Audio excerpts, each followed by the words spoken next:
I think commercial companies are looking at 108 and they're saying, okay, how can we leverage technology to go further, faster, heavier? Welcome back to a very special episode of the Unmanned Podcast powered by USI. We are here live in tropical Las Vegas, and we have brought back some of our heavy hitters, the best of the best. If you watched any of our podcasts over this season, Calvin, Isaac, Kyle, thank you for joining us. And of course, to my left, I have Josh Olds, the CEO of USI. We're super excited to be here. I'm going to give you all a moment to refresh the audience on who you are, what company you're with, and the industry you're in, and then we'll dive into some quick questions. I'm very excited about being here at the Commercial UAV Expo. I'm sure you guys are. Calvin, let's start with you. All right, sounds good, Matt. I'm Calvin Rieb. I lead the drone program at Cargill, which is a privately held company, and we're mainly in the food and ag industry. And we have global operations and operate a myriad of drones. Isaac, pass it to you. Yeah, Nice. Thanks, Calvin. I'm Isaac Piche. I'm the UAS Standards and Operations Manager for Quanta Aviation Services, which is a Quanta Services company, and I'm in charge of the drone program, integrating it across our 200 to 250 different operating companies, and making sure that everybody's doing things right up to regulatory compliance and corporate compliance as well. Kyle? My turn. All right. So Kyle Miller, Director of Sales for Censys Technologies. We're an aircraft manufacturer, primarily of the Centero 6 to my left here. I've been working with USI for about 5 or 6 years now, and have known these folks over here to my right for quite some time as well. So primarily focus on enabling advanced operations, things like beyond visual line of sight, things like operations over people and moving vehicles. And now as we move into a new age of regulatory landscape, remote operations and what have you continue to be a big part of our focus of what we're enabling for customers. That's awesome, and we're super excited to have you here. I can't wait. They each have their booths around the area here, and we're going to check them out later on, so that I'm super excited about that. Make sure to speak up. It's loud. You may hear us on these cameras. They're setting up the CUAV conference hall. People are moving all around us, so things are happening. The other day, I saw on another podcast that there was a police force that launched their drone as a first responder activities. And what that means is there's a drone local to this police force, and when there's something that goes on, they launch the drone first. And the drone gets to the incident or wherever the issue is and pulls surveillance or kind of a eye in the sky, if you would, before the officer gets there. And then the officer gets informed on what's going on. And I thought, man, that is such a cool use case to just be that quick, to be overhead and looking at that. And as a bit of an icebreaker, let's just talk about use cases and return on investment and digging into the commercial part of why we're here at the Commercial UAV. So quickly, let's just go around the horn. Tell me about a use case that you heard of or that you saw in like 1 sentence, 2 sentences that was really impactful in your career. Thanks, Matt. I would say asset inspections will remain the top just because it's there's a lot of opportunity and there's a lot of ways to use drones to look at various structures that are around in our company as an example. Yeah, I was just talking to Josh about that, how you can get a 3D image of something and now it's there. You can manipulate it. You can use it for whatever you want for days on end, and it took you a couple hours to get it. That's crazy. Isaac, what about you? Yeah, for us, I'd say mapping the right-of-ways for our critical infrastructure projects, even as early as before we go out and start building, even during the bid phase, it's saved a lot of truck rolls. And honestly, that's the most dangerous part of our job is driving. So it's a big impact. Especially if you only have a single worker in a truck in a remote area. They could get even like the foreman and the guys who are going to go out there, they can look at the map instead of getting in a truck to go drive around and look at the right of way. And then I'm sure it keeps the property owners a lot happier too. Definitely. Yeah. Kyle, what about you? I think the more I learn about vegetation management, the more it gets kind of exciting to me because, I'll go back to a recent example. It just happened in Florida. A tree fell over on Interstate 4. And obviously, worst timing imaginable. There was a car driving down I-4 when the tree fell over and obviously killed everybody in the car. So right away and vegetation management is something that, we spend a lot of time doing. But as I look to use cases around vegetation, like dead and dying, not just vegetation encroachments, but the ability to have a godlike view of the health of your canopy could easily eliminate or best case, eliminate, worst case, dramatically reduce the amount of times that a vegetation or a tree falls over and impacts, whether it's, a commuter rail or, in the I-4 example, someone driving home. Yeah. So I think that's a big use case for us right now is vegetation management. That's, and I think you talked about it on our previous podcast with the erosion management on the beaches, and same thing with post-fire assessment and management of reforestation. Like all those things are super cool, and I'm sure there's so many folks here with just new and novel ways of deploying drones. They have all these great use cases, but there's also a bit of misconception too. People have still some reservation on drones and drone technology. Josh, what have you seen as the biggest misconception on drones still today? Yeah, I think what's really interesting when you talk about drone technology and you talk about the use cases that are popping up, I mean, the reality is we've hardly scratched the surface on the use of drone technology. I mean, you look at what's happening with sensor technology, the ability to compute on board.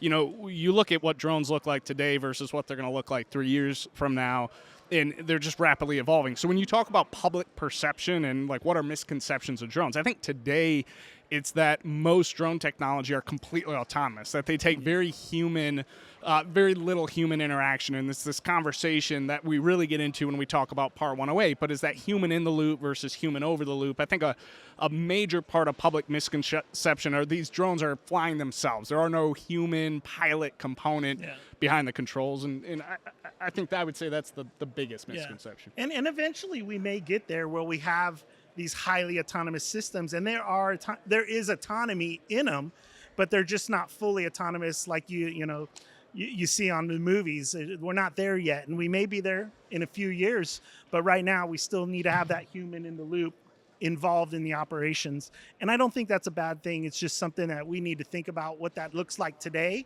and in the next few years. And I think we'll talk about that a little later in our sit down. Calvin, let's start with you. So kind of like we led into this first segment, we're here at the Commercial UAV Expo, and we're talking about what are the ways that these devices and systems and sensors can provide a return on investment, whether that is more efficiency, better safety. There's a host of things that can be a return on investment, but what have you seen as repeatable use cases for a good return on investment with drone technology? Yeah, on our side, I mean, you got to kind of quantify what ROI you're looking for. Every company's going at it a bit of a different way. Some are looking at it from the safety gain, reducing critical work hours, eliminating wrongful death lawsuits. If you're looking at the monetary side, I would say we're, again, back to asset inspections remains pretty high. But what's interesting is also construction management, looking and monitoring the plan build to as build, doing pre-commissioning inspections, holding the contractor accountable. We're also seeing that also on the stockpile surveys, where if you're hiring a contractor to fill something, move X amount of dirt, you're going to pay for X amount of dirt, having some additional data there to kind of cross-reference to make sure you're staying in alignment with what your expectations are, and you're holding that contractor a bit more accountable than you may have in the past. Yeah, do you have like some KPIs that you keep in order to make sure you have a good value return for those systems? We do, yeah. So if you talk systems, what's interesting about that, we're at Commercial UAV, but what's quite interesting is you can use a small $1,000 system to generate a really great high ROI, but you can also use a three-figure system to generate a really high ROI.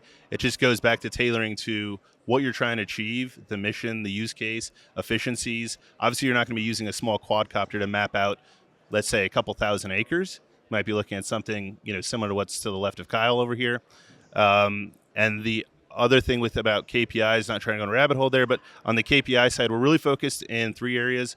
One is cost savings, cost avoidance, and cost efficiencies. Gains on that side. The safety side of things already mentioned. And then there's the efficiency side. So if you're using drones to inspect assets, what is the goal there? You want to get those assets back up in service faster so they can continue to produce product, to produce throughput. And so we have some good use cases there where we're putting some high value assets back in service and preventing loss of revenue and maintaining our supply chain. Yeah, no, and I heard about, so we're talking about a return on investment, and people think about, dollars in the pocket, but I've also heard about proactive maintenance too, where you might only be able to inspect X miles of power lines, for instance. But with a drone technology, you can triple that or quadruple that, and it's not so much that you're doing more with less, but now you can be more proactive because you can stretch yourself out further and see further into the future. If maybe you planned on inspecting 3 miles every day, now you're like, oh, I can be proactive and inspect 8 miles, making sure our customers are getting reliable and clean energy to them. That's a great thing. That's not so much money in your pocket as much as it's just proactively being in the mix.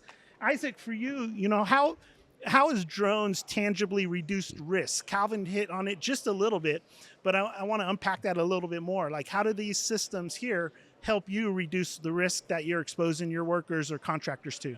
Yeah, it's a great question. And it's a great answer in the sense that we don't have to put as many people up climbing towers. We can also mitigate some of the risk with helicopter operations.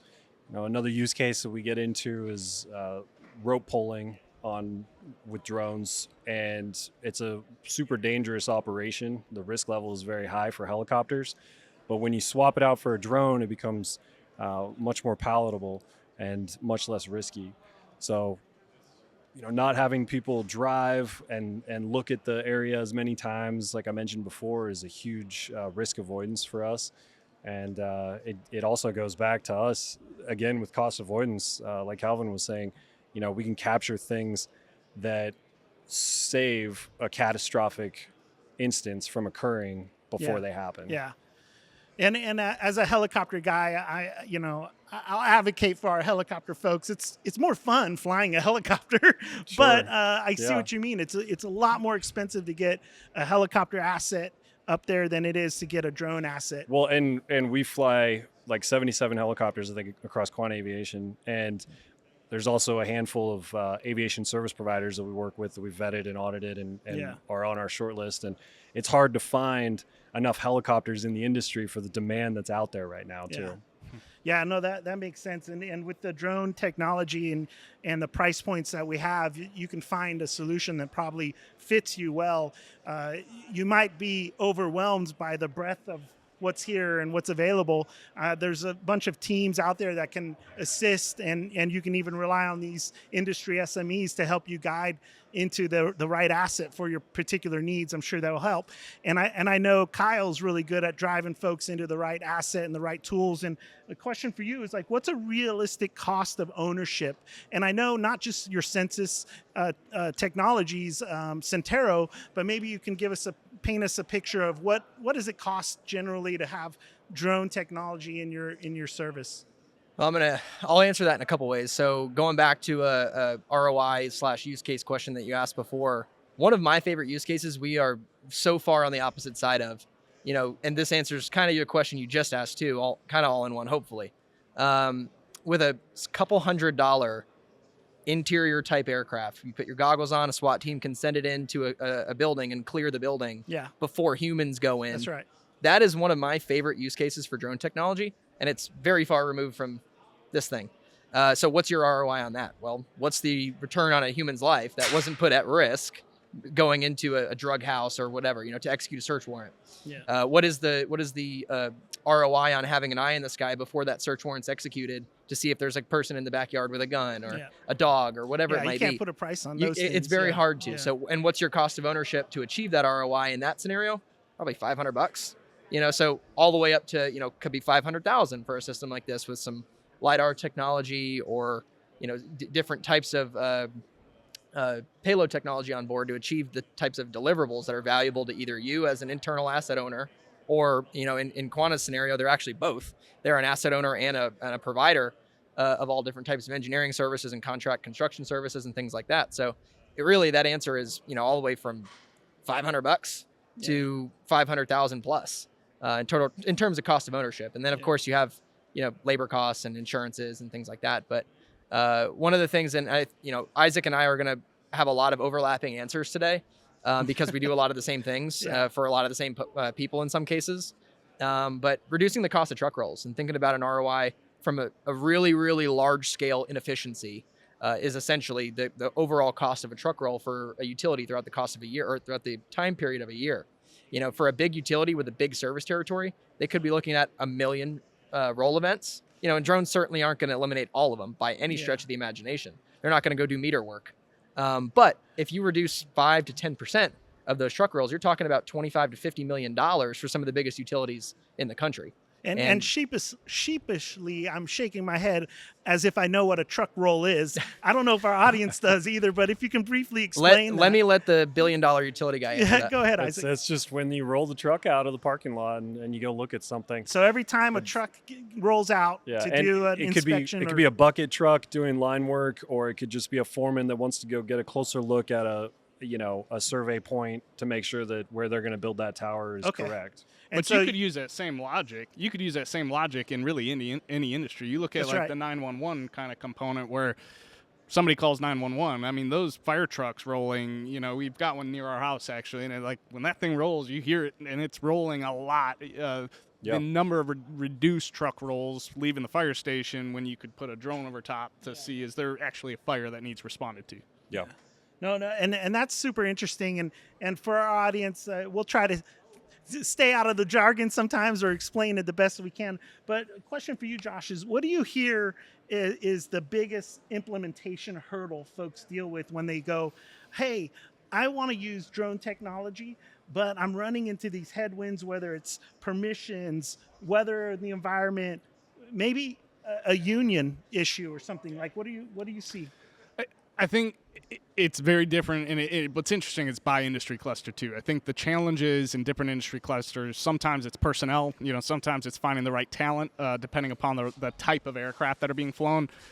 Sometimes it is internal dynamics. It's the bureaucracy of maybe they didn't have a flight department, and now they're trying to deploy drones within a group that wasn't a flight department, but now very much is. And so they're trying to identify the documentation, the policies. How do you develop a safety culture in a group that really beforehand was understood safety, but didn't understand it from an aviation perspective with registered aircraft? And so I think from a challenge perspective, I think it's different in every industry cluster because there's different challenges, different technologies, different use cases. Yeah, and I think this is interesting, and I'll ask you the same question in a moment here. But that's interesting how you're talking about the use cases run into different headwinds in each one, and that just goes along with what Kyle's saying, different dollar points of entry, and so it's such a flexible kind of industry that you can just get into. It's aviation coming into industry clusters that before never really had. I mean, obviously the electric utility industry had helicopters, right? But now you're expanding that into emerging technology. And so bringing aviation to industry clusters that previously may not have a flight department. I mean, Cargill's unique in that you have a flight department in a very large organization. There's a lot of industries like public safety, like telecom that didn't traditionally have a flight department that are now deploying aviation assets. And that's a great point to put out too, is that some folks don't look at it as aviation, quite frankly. And in some cases it is a tool. It's the same thing as a crescent wrench, but it comes with a host of rules and training needed to utilize that high technology or highly advanced crescent wrench in that example. But it is aviation, and we need to make sure that folks understand that, at least now, until we can get to that autonomy state that we're talking about earlier. What about you? Did either of you have kind of headwinds or implementation pains or frictions when you were putting drone technology in? I think we'd both be lying if we said no. Isaac's right. I mean, I'll take a stab at it, and then I may phone a friend and call Isaac to bail me out here. But I'd say the biggest thing you got to figure out is defining success. What do you see as the end road of using drones at your company that's going to be successful, creating that business case like we keep talking about, generating whatever ROI that may be, and then back planning from that. And to Josh's point, there are a lot of different dynamics in different industries. Some industries have a higher aptitude to use technology. Others don't. There are also regional complexities. So being a global company, we have regional complexities, South America versus Asia versus Europe versus US, whether it be availability of technology, availability of trained personnel, the regulatory environment. There is certainly that. And I would say the other one is making sure the organization and leaders see the value in the technology and understand that becomes another challenge at times, where they see the value, but maybe you're not having that next conversation to say, how do we further adopt this, and what do we want? Like, how far do you want to adopt this? Do we want to take the same approach we did with when we transitioned from typewriters to computers? We have drones at every one of our sites, or are we looking at doing this still at a pretty slow scaled approach?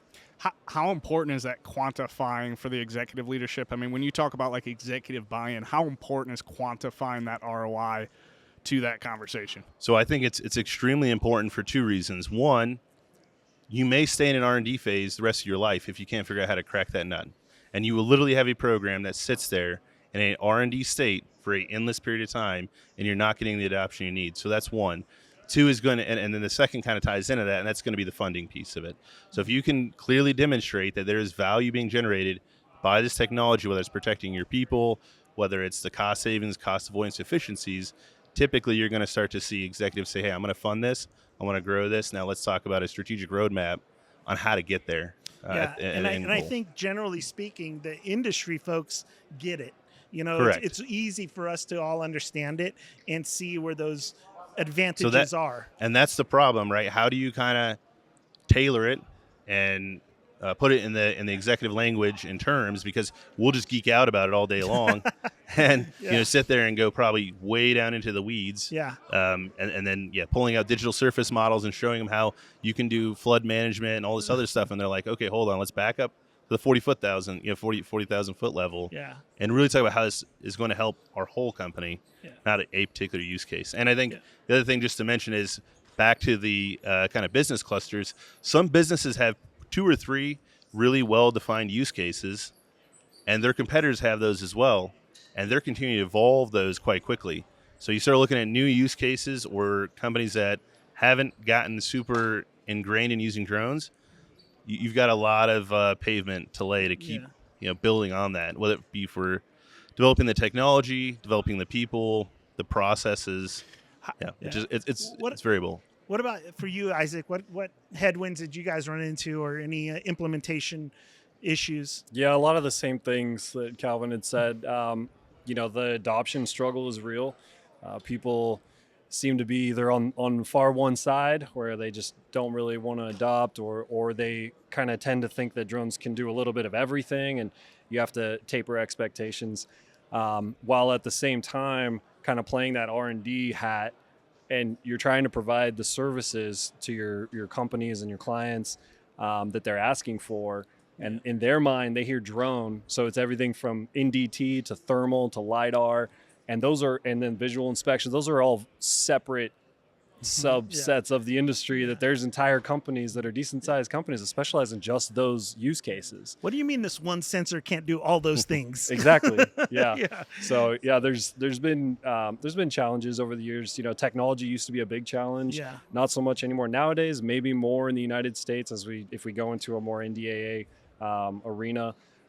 But it's a lot of adoption and communication, and then the ROI piece as well. I think you said it great. If you don't adapt and grow beyond the R&D phase, then you're going to remain in that.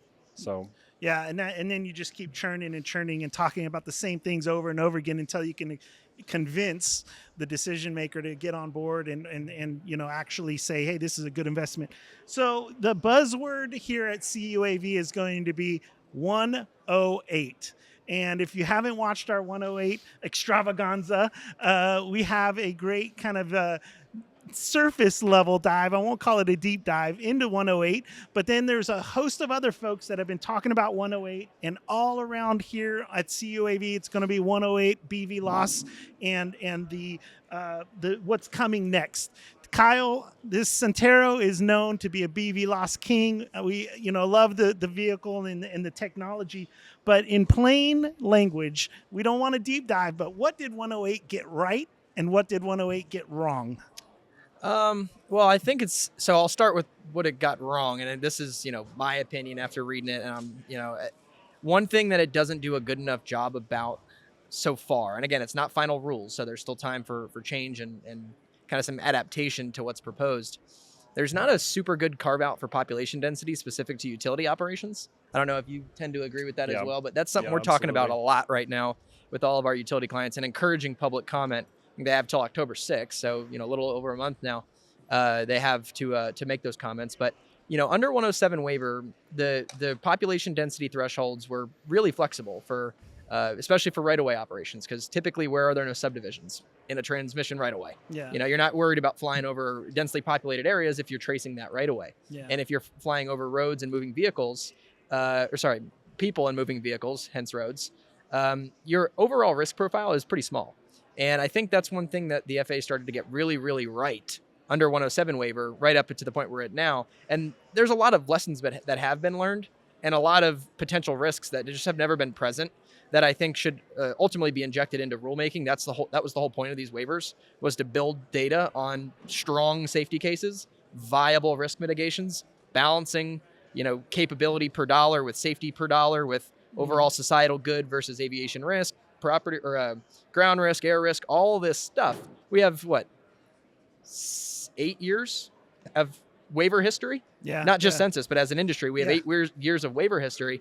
And now it got to the point where the waivers, you just knew what to do. Yeah. If you're a company trying to get a BVLOS waiver, Yeah. you're like, okay, I know what I'm supposed to be doing.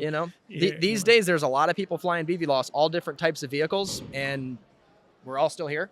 And for the most part, everything's been fine. So Go ahead. No, I was just going to say, and I think from a comment perspective, that's probably a comment that many of industry folks are going to make, is that the population density categories really goes back to about 2 years prior to what current day waivers are. and so shielded.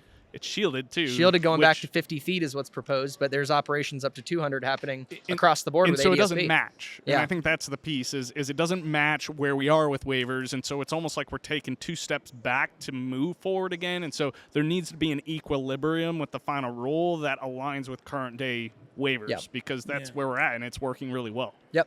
And one thing that I think that's interesting is obviously a switch from an individual to an organization. I know that's been something that's really one of the central tenets of 108 is that key paradigm shift from individual to organizational structure. I'd be curious to get you guys' opinion on that. Yeah. But I mean, it's not really a big risk for our customer class. We're not too worried about our customers going hog wild with just because they can now. Yeah. They have the ownership of organizational safety. They've always had ownership of organizational safety. I'd imagine Cargill's fairly risk averse. I imagine Quanta's fairly risk averse. Yeah, I think most professional organizations are going to be risk based in their decisions, and that makes sense. But what do you like about it? What did it get right? And I think you're spot on. It's probably going to be significantly different than what we saw in NPRM, just because the volume of comment and the need for a couple of changes is pretty evident. But what do you think it got right? I like that we're starting to have a real discussion about right-of-way rules under 500 feet. I think that's necessary for UAS to scale. For cooperatives, I think we need to have that conversation. And I don't even know the ins and outs of the language around what's proposed or what's in the NPRM for right-of-way language.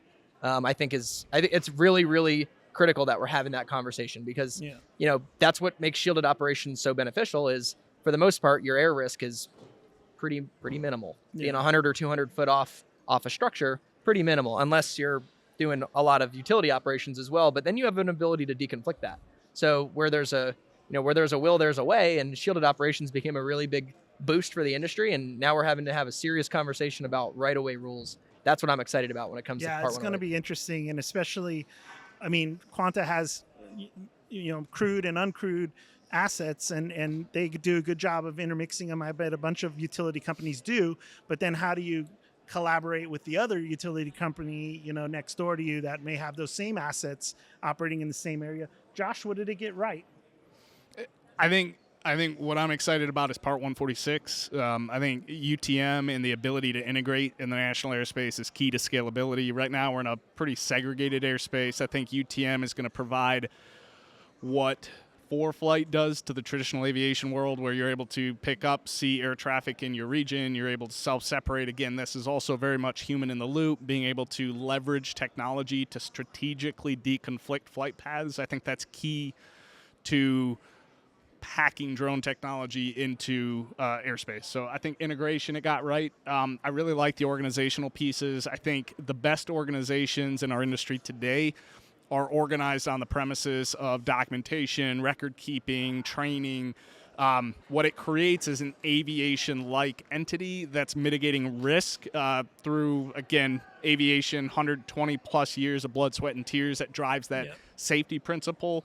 You're getting flavors of that in Part 108, and I think they did a good job there.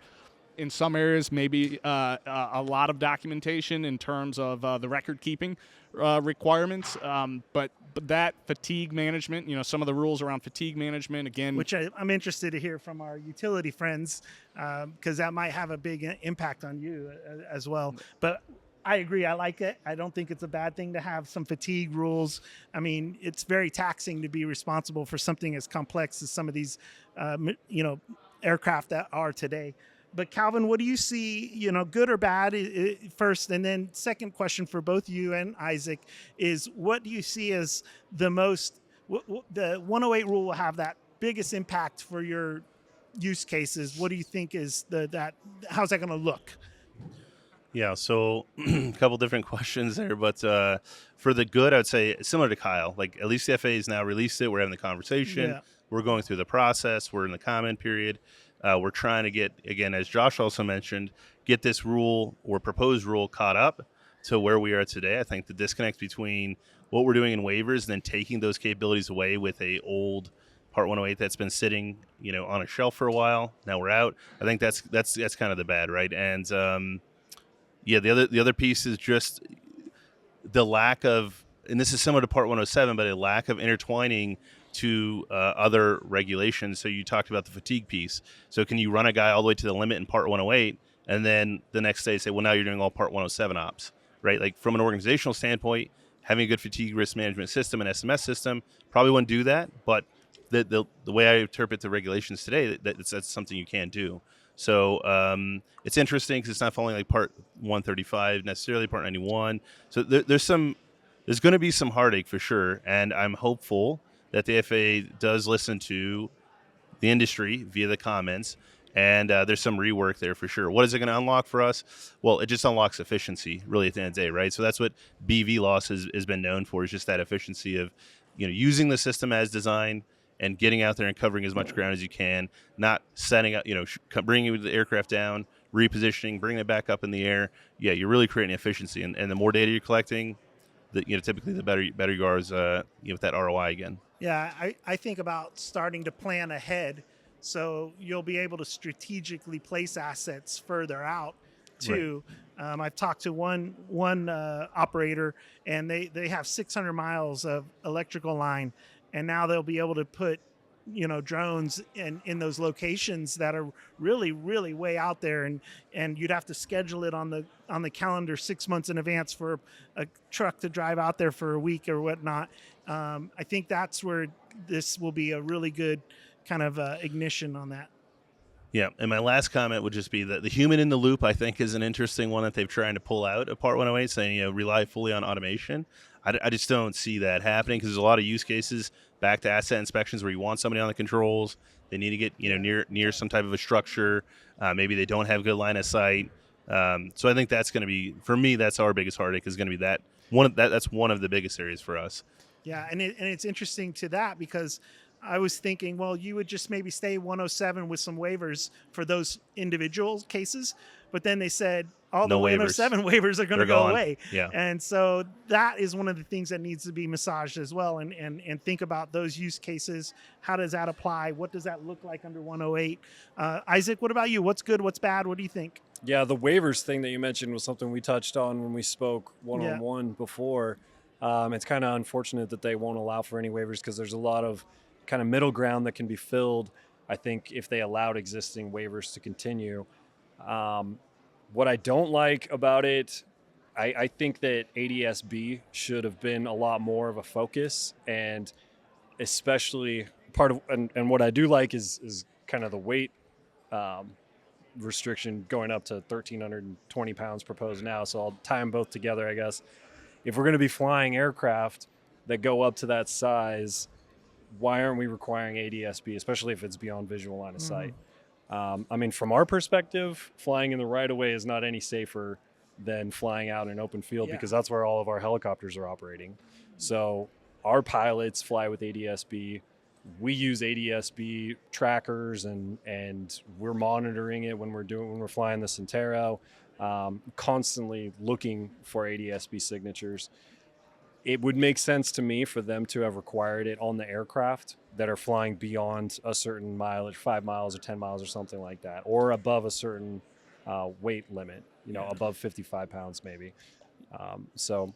Yeah, and, Well- and it's interesting, the weight thing in general. Go ahead. Well, Josh. the weight thing, but I think to your point too, also operating helicopter is the helicopters are going to want to know what's in that airspace below 400 feet, especially if they're operating around infrastructure, and that need to be able to see that technology. And the hope is Part 146 will solve for that. But I think what you're speaking to is situational awareness, like the ability to see all air traffic, whether it's remote ID or ADS-B, in the same airspace. Everybody wants to see that. Even the traditional aviation wants to know what's under them, especially in the helicopter environment. Yeah, absolutely. And in my mind, if we're going to go up to that weight limit, which is like an R22, R44 maybe, I'm not sure, but I mean that's manned aviation at that point. Once you get to that level, it should be having ADS-B, and I don't think the excuse of them saying that the data is too much to handle really works anymore. I mean, I know at Quanta we're building a lot of data centers, and a lot of our partners and competitors are doing the same. So there's enough data to go around. There's filters too. I think, like you said, an altitude filter, and it doesn't show you anything below 1,000 feet. If you want to see 1,000 feet below, you set your filter to 1,000 feet below, and you'll get all the information there. I think, to your point, there's ways of figuring it out, and it'd be nice to hear about those. Another part of the Commercial UAV Expo is workforce and workforce development and jobs and skills like that. So back to you, Calvin and Isaac. What are you guys looking for in your drone departments from skill sets, personalities, backgrounds? When you're hiring pilots and other maintainers and such, what are you looking for in that skill set and that for that individual? Go for it, Isaac. I, as a former military guy, I know Calvin is too, I'm always looking for that type of mindset of a can-do kind of attitude. We're still in this stage where there is a lot of human in the loop, like we're talking about, getting in a truck, going out, dealing with the right-of-way. And you also need somebody who is able to deal with the general public and explain to them that we're going on their property and have a very polite, professional tone. Being able to troubleshoot remotely, just independent. At the same time now, especially with Part 108, we're looking more at who can think sort of around the corner of what's coming with remote operations centers and beyond visual line of sight, less flying on the sticks, more flying from the computer. And I tell a lot of guys, a lot of young people that ask me, I'm getting out of high school or getting out of college, I want to get into drones. What can I do now? Or just what does the rest of my career look like in your opinion? I tell people to get off the sticks and start managing aircraft from the computer because that's the future. I mean, even in manned aviation these days, they're flying, autonomy and maybe on the controls landing and takeoff, if even then. Exactly. But I will say there is value in maintaining that skill set of air knowledge, if you would, or air sense. Unfortunately, there was the accident in San Francisco where the individuals were not proficient in their aircraft because they relied on autonomy. And when it came to the point of having to fly it hands-on, they made some mistakes. And so there is a bit of a requirement to have that proficiency looked at as well. And so there's a good balance, or there is a balance somewhere in there. Josh, what do you see as kind of those must-haves? What actually matters in qualifications for an aviator or a maintainer as we send them out to the workforce?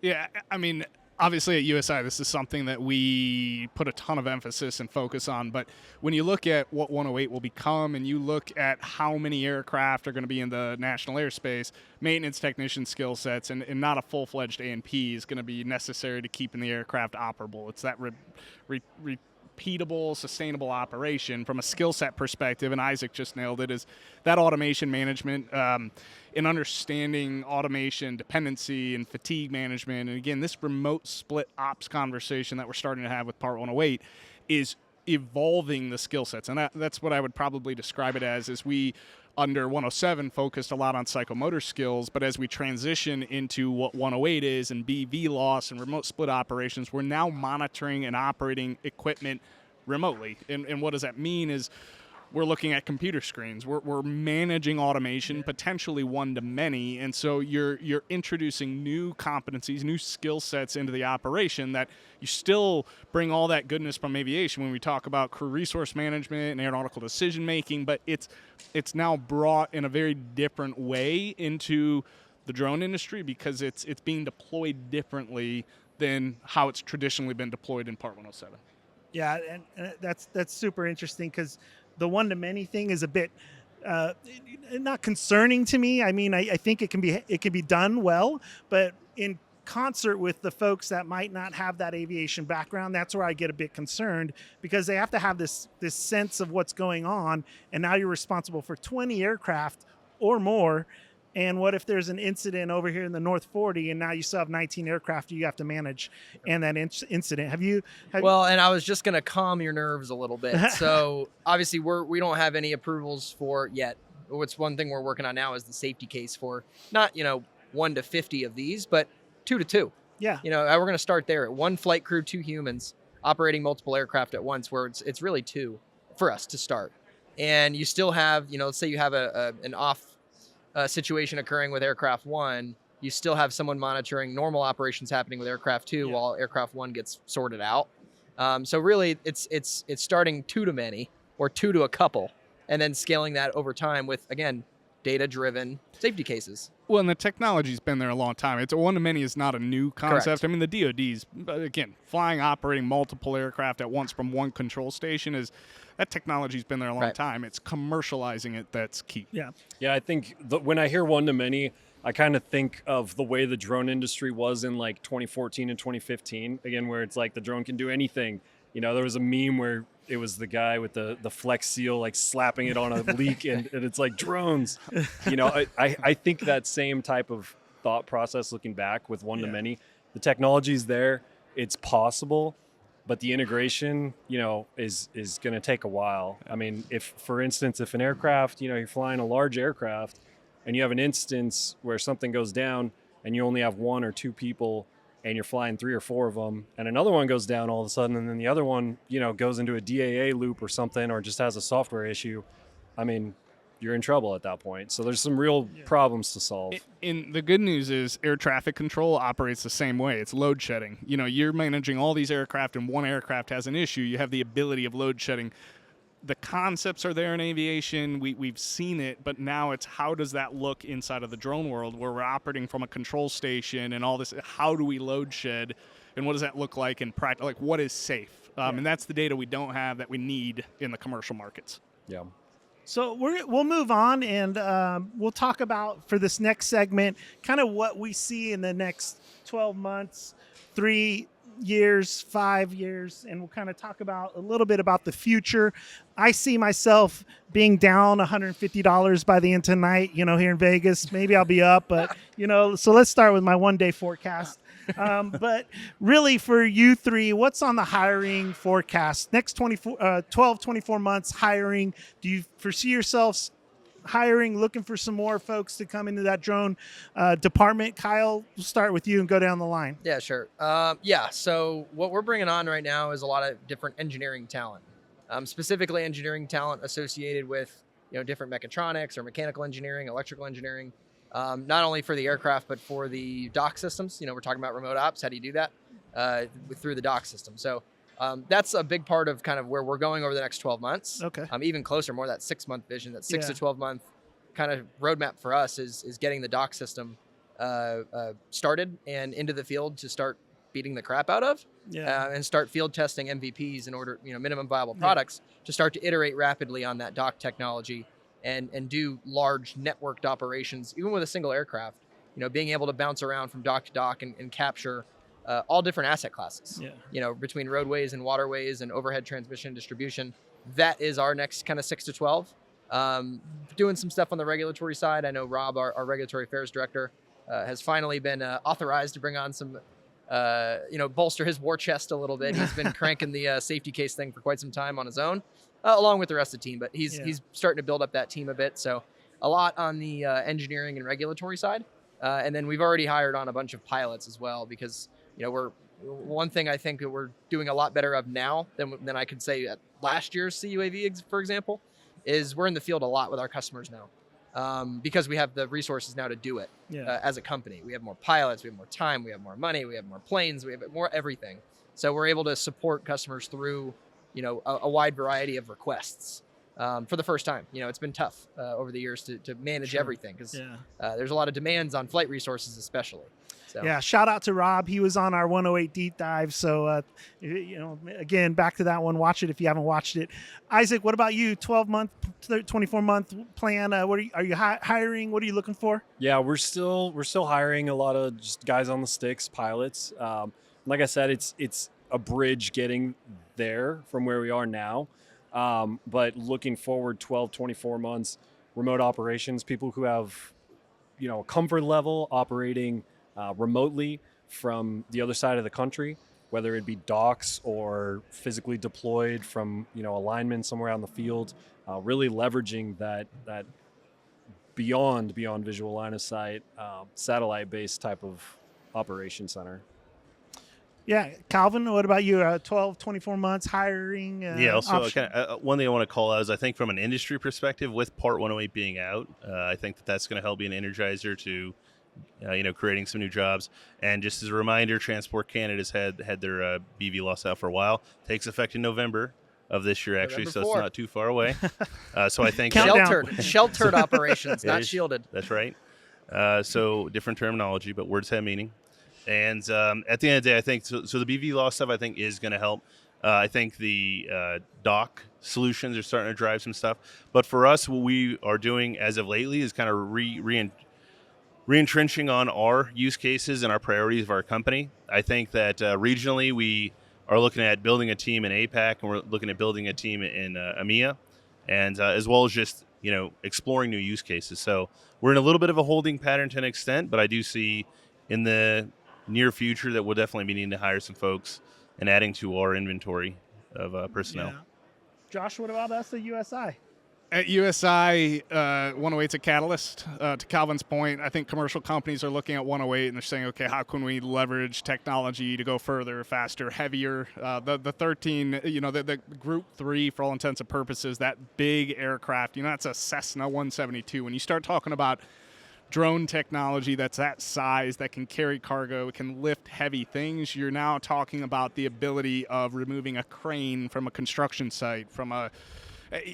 So I want to talk about that one thing about that really quickly, if I can, Matt, to expand on this. Yeah, go ahead. And Isaac touched on it earlier, and that is that as we continue to evolve to use drones, it's actually becoming more specialized, and we're starting to get into that world of like the helicopter world, where you've got very different segments, and in those segments, you've got highly specialized pilots or operators, and I think we're evolving there. So just something else to call out, that I think the industry is starting to recognize that you can't have one pilot that's, I don't want to say jack of all trades, but quote-unquote type certified in multiple complex aircraft, multiple complex sensors.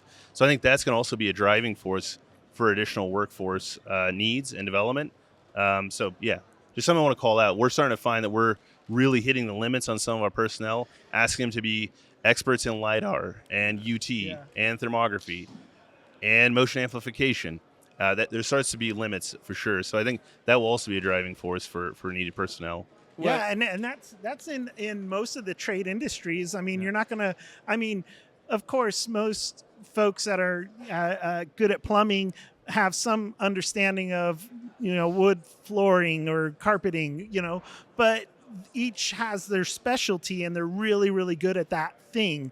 And it's the same thing maybe with those techniques. It's going back to the conversation with the meme where you're it's the drone can do everything. The reality is we talk about drones like it's we talk about like aviation is not just one thing. Like it's not like a 737 is a 730. Like the drone industry is as varied as the aviation industry, but we're encapsulating it all under Part 107 now Part 108. And so when we start thinking about it from a broader perspective of you have drone banner towing, you have asset inspection, you have cargo carrying, you're going to have passenger carrying. The industry is expansive, and so when we talk about workforce skill sets, it's as simplistic as Part 107, but it's going to be as broad and complex as the future workforce skill sets of automation management and being responsible for human life on board technology. And so it's as varied as the aviation industry. It's just all being encapsulated under one regulation today. Josh, I feel like we're on an episode of like Who Wore It Best. I mean, I'm pretty sure I wore it best. Okay. So the other thing about what's going on in 12, 24 months, 108, when it starts to come out, first let's ask this question. 108, will it be out in 12, 24, or beyond? Just pick one. 12. 12. Is it one or the other? No, 12, 24, or beyond 24 months. The rule. I'll say 24. All right, 24. Oh, I'm going to go optimistic, even though I should probably know better and say 12. You lost $150. What do you have, Cal? I mean, based on industry rumblings, kind of seeing the rulemaking comments, I'm leaning with Kyle. I'm going to say 24 months. 24. Right, we are in Unfortunately. Vegas, so I feel like it needs a wager to go along with it. Like, We'll go ahead and we'll get that off. Let me go to the ATM first. So I do have a couple of more rapid fire questions similar to those as we come to the end of our time together. I know it's so sad, but I do want to ask one more question about kind of that outreach 12, 24 months. So as we start to spread our capability, we're going to be flying over more folks. We're going to be exposing drone technology to maybe people that have not had that exposure yet because they've lived in rural environments. So how do we approach that? How, as an industry, do we engage those folks and say, hey, this is a good thing. This is for, drones for good, if you would. And we want to show you that. We want to share and educate you on that. And we'll start with I would like Calvin. to, yeah. So I thought Part 89 was supposed to solve that because they could interrogate the drones around them and figure out who's operating them. And that's failed us. And I just want to call that out because that's actually the biggest component here is that all the stories I've heard of drones getting shot down or people going off the rails, they don't know who's operating the drone. When they find out it is drones for good, it's the utility company, it's the ag company, it's law enforcement, it's you name it, that's doing good. They're like, oh man, I did not mean to take that drone out of the sky. I didn't mean to harass you. I didn't know it was being used in a positive way. So I think outreach is important, but I think we do have to solve educating the community on there are a lot of drones for good. Every drone you see is not spying on you. Yeah. It's not the next door neighbor. Trying to harass you. So, anyways, my it's time in 2 cents. delivery, the number one question we got was, what do you do if somebody shoots it down? And I go, well, would you shoot your UPS driver for coming up to your door? Yeah, and they're like, well, that's different. And I'm like, this is just a UPS. I mean, that's all it is. It's just a UPS delivery person. What about you, Isaac? Man, I wish I had a silver bullet answer, and we've dealt with this more times than I care to admit. But, all that I can say is that it's gotten better over the years. And I think, we have a knock and talk policy where we require people to go up and knock and talk to the homeowners if they're flying directly over the backyards. If there's any inclination of maybe there might be the appearance of privacy issues, then just go and talk to them. As we stretch works. our legs, though, I think that we'll be flying over people that we don't even know about. Well, that's what I was going to say, but that works now when we're in line of sight. But when we get to be on visual line of sight as a routine thing, I mean, I can just hope that people start to accept it more and more as they are. I think we're trending in that direction. Kyle, what about you? You've dealt with this? Well, I mean, we've been pretty fortunate that we haven't really, we're not hiking through people's backyards to get to certain structures and, operate in that kind of capacity. So we've been fortunate in that regard. But I mean, Isaac and I were just out in California for a utility conference where they were talking about how many hostile customer issues they run into. And there's ways that service providers or utilities or whoever that's dealing with these types of things can can at least make the operators aware of where the hostile customers are, and they can kind of limit those encounters if they're known to be tough encounters. So that's one way, you know. But again, going back to outreach, I think that's the most important thing because, you know, we still deal with, as an industry, we still deal with a really big education gap to get to. I don't want to say commonplace, but you know, there's people go. You know, I'm staying at a different hotel than where this conference is at, and there's a bunch of lawyers walking around with their, you know, lanyards.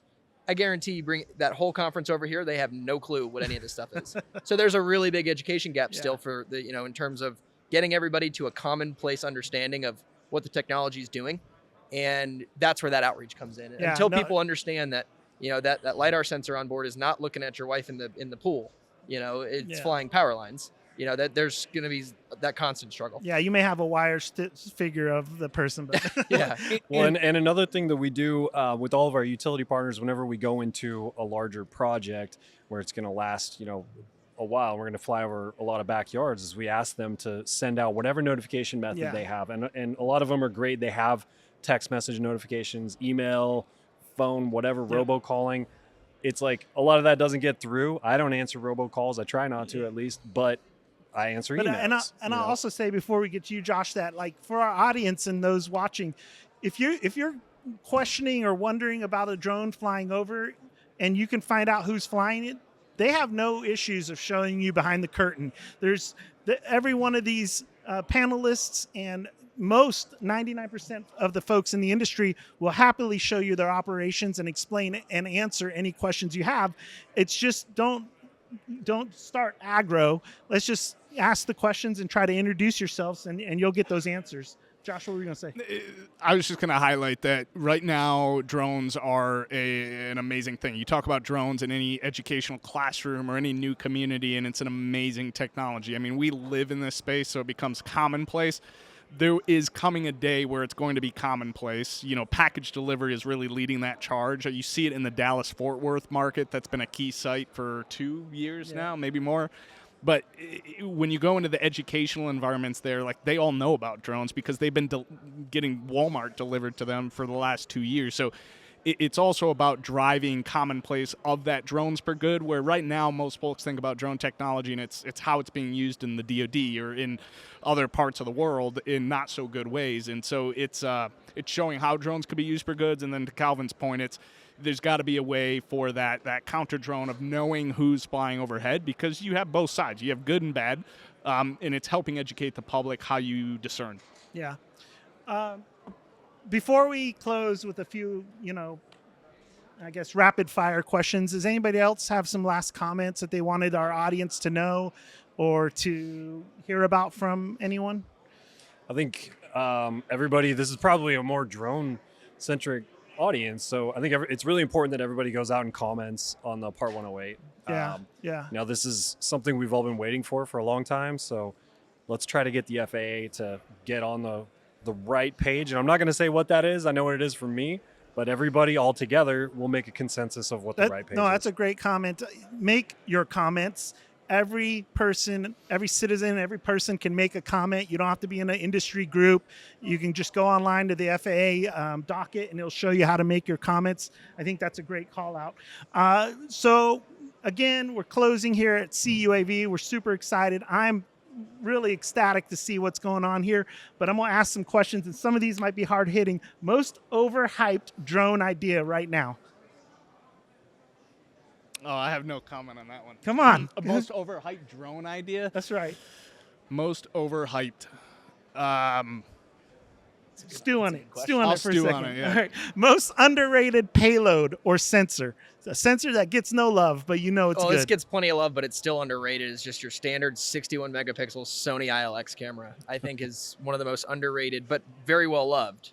I have no idea what he said. I don't know anything about sensors, but it sounds cool, and I love it now. I'm going to pump it up on my sensor list. That's See, we got another agreement. It's underrated, but it also everybody's buying them, so I guess maybe it's very rated, but it's your standard RGB imager from Sony, 61 megapixel. Awesome. All right. Regulation you can change today. Isaac, what are you changing? I'd go back to ADSB. I think drones should have ADSB on them. So you'd say ADSB out for everyone? For BVLOS drones. For BVLOS drones. Okay, yeah. I don't see a bad thing about that.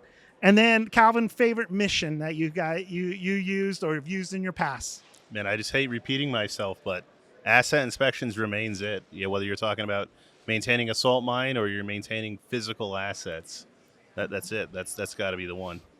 I've been in delivery for 10 years. I can't say it's delivery, so I'll go with you. Asset inspection sounds great. Runner up, by the way, is going to be like vegetation management, crop analysis. That's super cool. I think that's really cool, using infrared to see where irrigation's working or where pest management needs to be. I think that's great because you're not over saturating pesticides, and you can kind of actually reduce the use of pesticides. And I think that I don't want to eat and that stuff. It's been an oversimplified use case, but it's actually quite complex. Yeah. All the technology that needs to be integrated to do some of that is, whether it be the data processing side, the sensor side, aircraft side, regulatory side, you're talking about flying large areas. So, yeah.